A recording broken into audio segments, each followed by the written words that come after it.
السلام علیکم ورحمۃ اللہ وبرکاتہ۔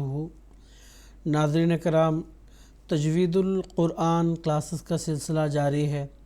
اس سلسلے میں خاکسار آپ حضرات کی خدمت میں سورہ ہود کے رکو نمبر 8 کی تلاوت کے ساتھ حاضر ہے۔ ناظرین کرام، حسب سابق ہم تلاوت کے بعد چند قواعد بھی پڑھیں گے، تو اب ہم شروع کرتے ہیں سورہ ہود کے رکو نمبر 8 کی تلاوت۔ اعوذ باللہ من الشیطان الرجیم،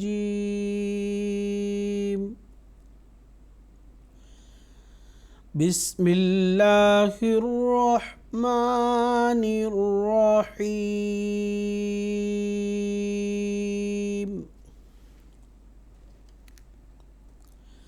وَإِلَى مَدْيَنَ أَخَاهُمْ شُعَيْبًا قَالَ يَا قَوْمِ اعْبُدُوا اللَّهَ مَا لَكُمْ مِنْ إِلَٰهٍ غَيْرُهُ وَلَا تَنقُصُوا الْمِكْيَالَ وَالْمِيزَانَ إِنِّي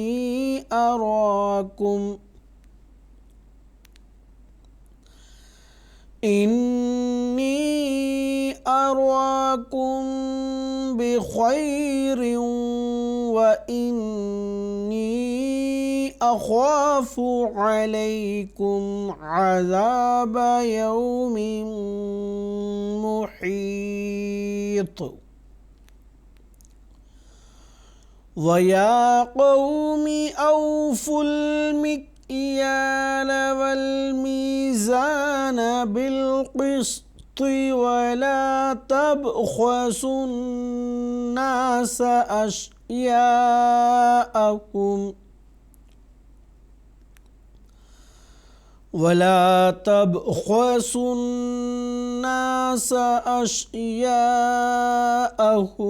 ولا تعثوا في الأرض مفسدين۔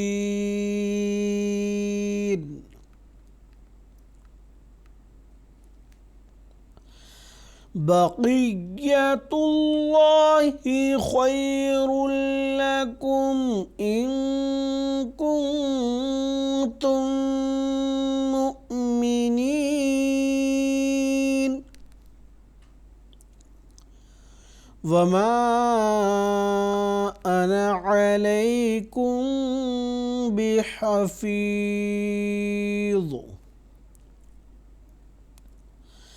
قالوا يا شعيب أصلاتك تأمرك أن نترك ما يعبد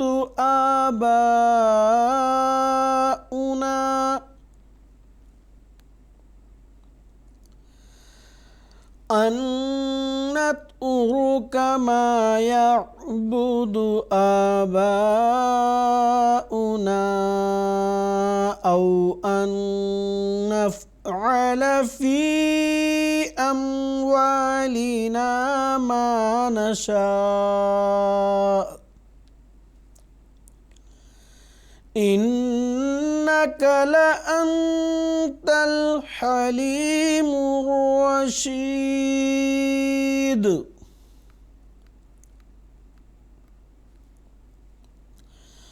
قال يا قوم أرأيتم إن كنت على بينة من ربي ورزقني منه رزقا حسنا وما أريد أن أخالفكم إلى ما أنهاكم عنه إن أريد إلا الإصلاح ما استطعت وما توفيقي إلا بالله عليه توكلت وإليه أنيب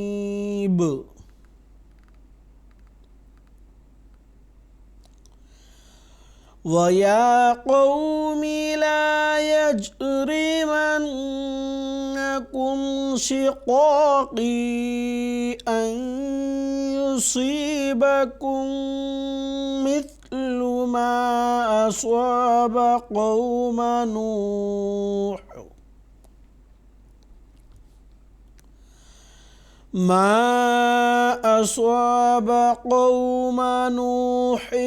أو قوم هود أو قوم صالح وما قوم لوط منكم ببعيد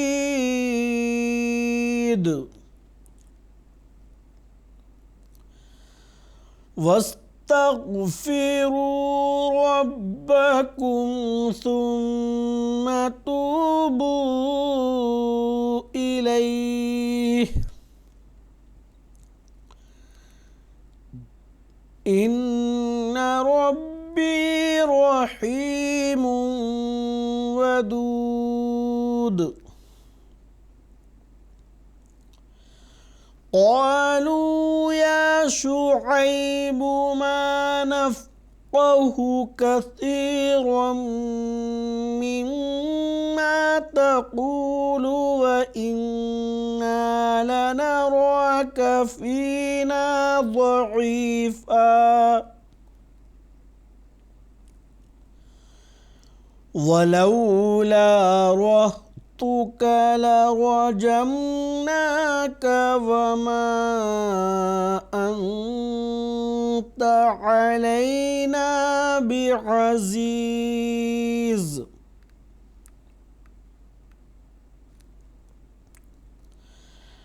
قال يا قوم أرهطي أعز عليكم من الله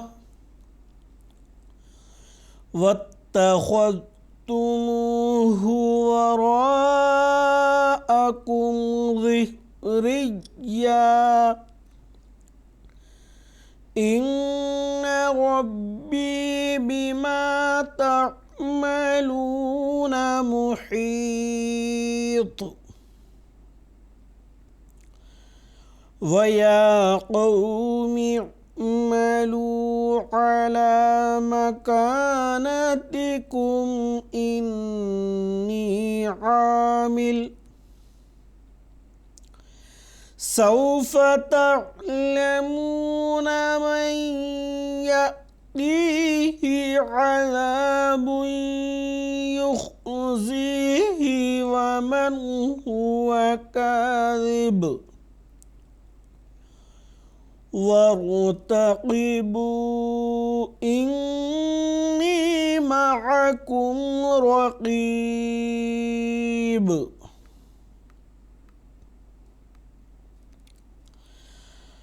ولما جاء أمرنا نجينا شعيبا والذين آمنوا معه برحمة منا وأخذت الذين ظلموا الصيحة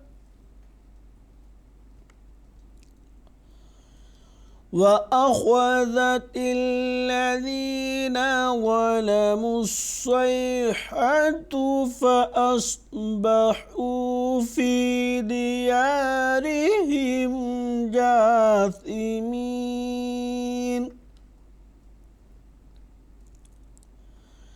كأن لم يغنوا فيها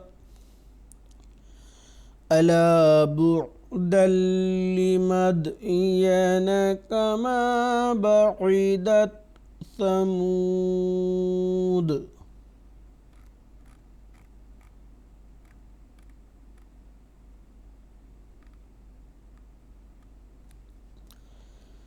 ناظرین کرام، اب تک ہم سورہ ہود کے رکو نمبر 8 کی تلاوت سن رہے تھے۔ اب ہم قواعد پڑھیں گے۔ وَإِلَى مَدْيَنَ، مدینہ میں جو دال ہے یہ حروف قلقلہ میں سے ایک حرف ہے، تو اس کو قلقلہ کی صفت کے ساتھ پڑھیں گے۔ گزشتہ کلاسز میں بھی بار بار اس بات کا ذکر ہو چکا ہے۔ قلقلہ کہتے ہیں آواز کے ٹکرا کے واپس آنے کو، اور یہ آواز 5 حروف میں عموماً ہوتی ہے۔ یہ آواز 5 حروف قاف، طا، با، جیم، دال، یہ 5 حروف پر جب بھی جزم یعنی سکون آئے تو اس وقت قلقلہ کی صفت کے ساتھ اس کو ادا کریں گے۔ آگے اخواہم میں خوا جو حروف مستعلیہ یعنی گول پڑھے جانے حروف میں سے ایک حرف ہے، اس کو گول پڑھیں گے۔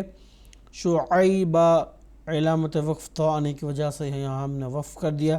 وقف کرتے ہوئے آخری حرف پر 2 زبر ہیں، اس لیے قاعدہ وقف مطابق ہم نے اس کو ایک الف میں تبدیل کر شعیبہ اس طرح سے پڑھا ہے۔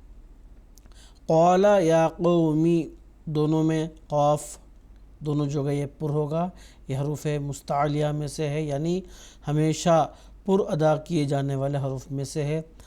آگے اعبد اللہ، اللہ کا جو لام ہے یہاں پر ہوگا، کیونکہ اس کے لیے قاعدہ یہ ہے کہ اس سے قبل حرف پر زبر اور پیش آتا ہے تو اللہ کا جو لام ہے وہ پر ہوتا ہے۔ ما لکم، یہاں میم مشدد ہے، یہاں دونوں میم کا ادغام ہو گیا ہے، یعنی 2 میم اکٹھے ہو گئے ہیں، تو اس ادغام کو کہتے ہیں ادغام مثلین، یعنی ایک ہی قسم کے 2 حروف کا آپس میں ملنا جڑنا۔ تو یہاں پہ ادغام کے ساتھ ساتھ ایک الف کے برابر غنہ کی آواز بھی ہوگی۔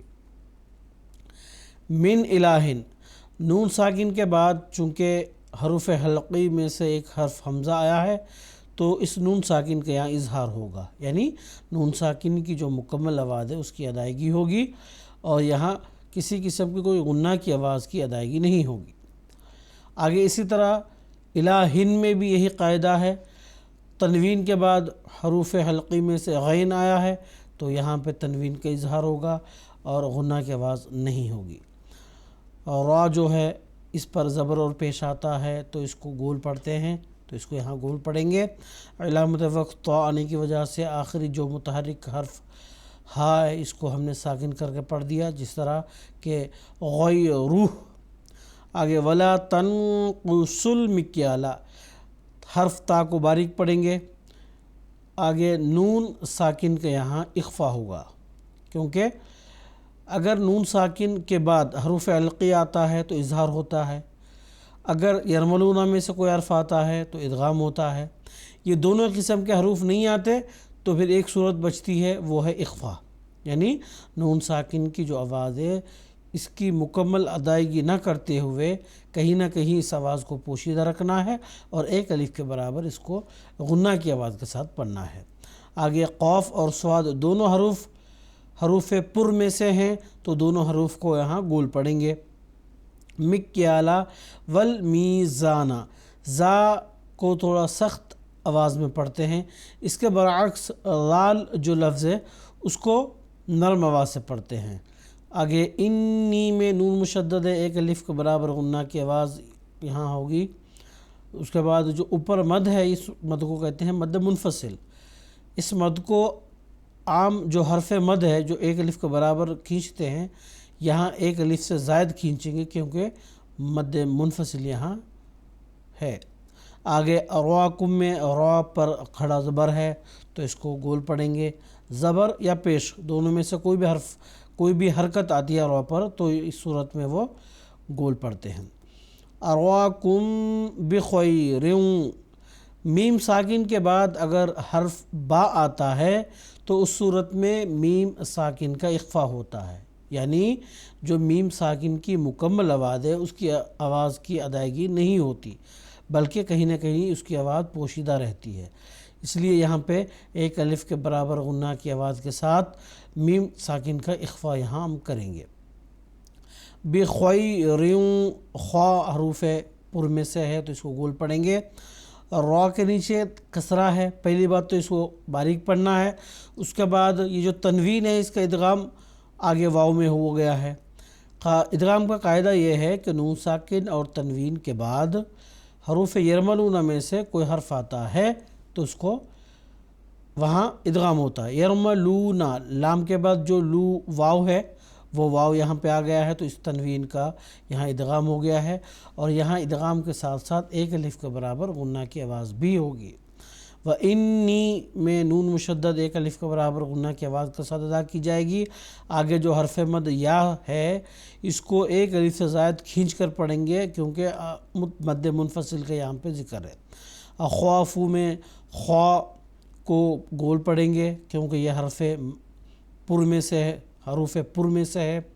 علیکم عذاب، ذال پہلے بھی ذکر ہو چکا ہے، یہ زا کا یہ مخالف ہے، یعنی زا کے برعکس اس کی آواز ہوتی ہے۔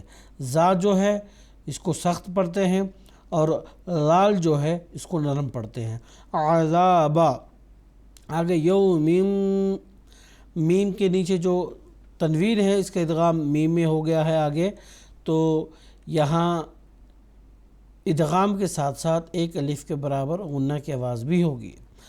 آخر پر علامت وقف آنے کی وجہ سے متحرک حرف جو طا ہے اس کو ساکن کر دیا، اور طا چونکہ ساکن ہونے کی وجہ سے یہ حروف قلقلہ ہے، حروف قلقلہ میں سے ایک حرف ہے، تو اس کو یہاں پہ ہم قلقلہ کی صفت کے ساتھ پڑھیں گے، مثلا محیط، اس طرح سے۔